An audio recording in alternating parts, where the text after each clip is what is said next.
Welcome back to our channel. My name is Joseph here at Nalo Solutions. In our previous video, we looked at how you can personalize messages on the Nalo Solutions portal. In today's video, we look at how to save messages. Saving messages help us reuse that particular message for a different set of campaign. This is a handy way to go rather than retyping messages several times that you want to use that particular campaign.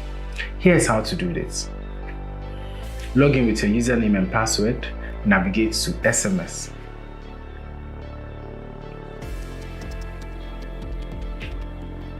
At SMS, you can either choose bulk SMS or single SMS.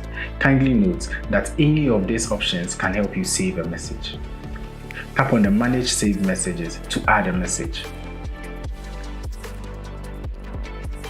On the Save Message menu, tap on Add Save Message. Over here, you can type in any message you want to save. After you are done, tap on Save. Your message will be saved successfully. Now, this message can be used several times when you want to send that particular campaign. How did it go? If you have any questions, send them down to me at the comment section and then I'll answer it. Or you can shoot me an email at jaeduku@nalosolutions.com. Thank you.